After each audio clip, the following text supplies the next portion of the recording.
Hello candidates, I am going to dictate you a passage from Kailash Chandra magazine. So please get ready for the dictation. The dictation will start after 15 seconds.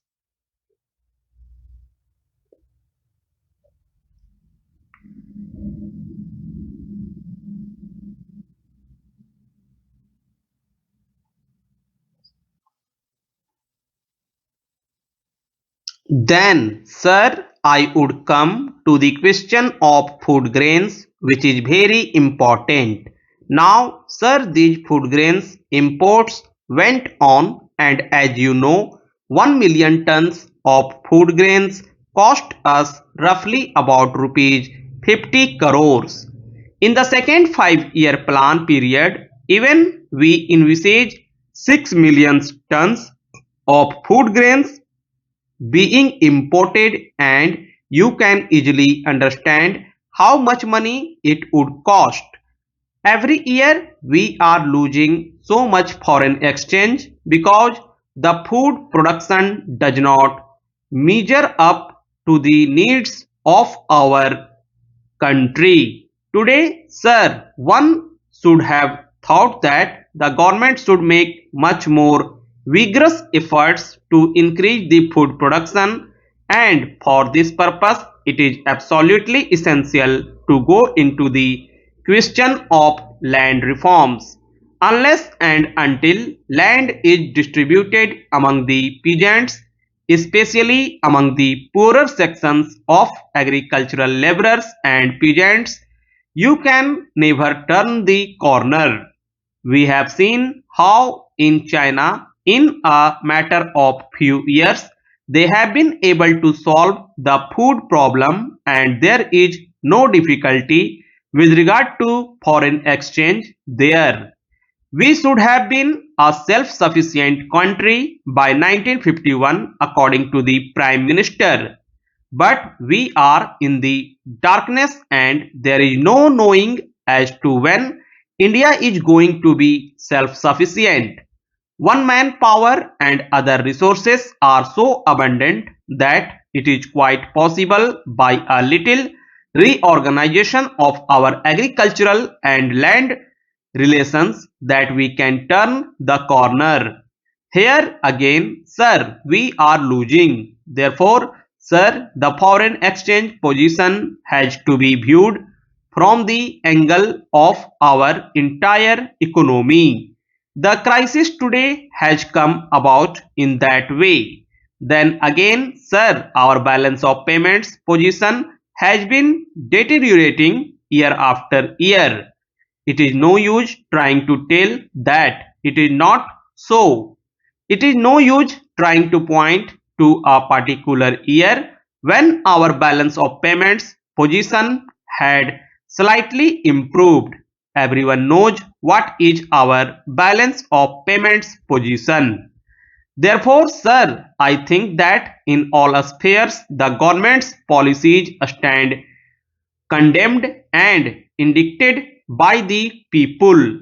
Therefore, a very drastic change is necessary in the government's policies. Now, sir, I would like to make a few suggestions. I know the difficulty that is there, but there should not be any panic about it. No quarter should be given to the slogan. Then, sir, with regard to sterling balances, there is another problem.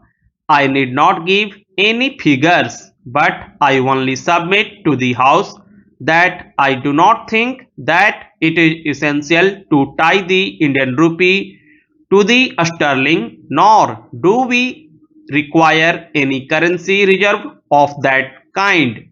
Mr. V.K.R.V. Rao, the Vice Chancellor of the Delhi University, I am told, has expressed the same view. And since our rupee is fairly stable, since India has a developed economy, since our credit worthiness in the markets of the world is not bad, why must we tie our rupee to the sterling and require this kind of currency reserve.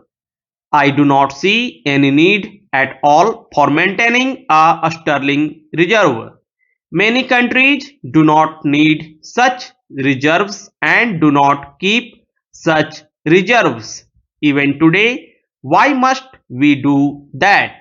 Then, sir, some change is necessary in our exchange banking system so that financing of our foreign trade could be done in a manner which conforms to the Indian interests and helps in augmenting our foreign exchange resources.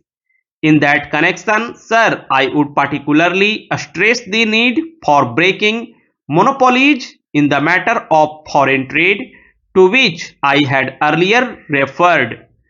Today, it is essential for tourism to give proper direction to our trade, to change its pattern and to adjust our trade according to the needs and the requirements of our economy. At the same time, we should try to develop our trade with those countries where such trade remains with the state sector in the socialist countries. Malpractices of all kinds should be checked. Then, sir, remittances of profits abroad should be restricted if not altogether stopped. Every time that we make this suggestion, we are told that that will frighten away the foreign investor. We do not want other capitalists from abroad should come and invest money in our country and exploit cheap labor and make profits. All that we want is that loans should be obtained if possible at the government to government level so that we can meet the needs of our economy. That is how things should be viewed. Therefore, I say that we can certainly stop these remittances abroad and turn them to the use of the nation for developing our country's economy. After all, economic reconstruction of Egypt is not paralyzed and broken because President Nasser has taken over the Suez Canal. We have the example of Egypt, which by nationalizing the Suez Canal and inflicting a blow upon the British and French interests, has assured the rapid development of her economy.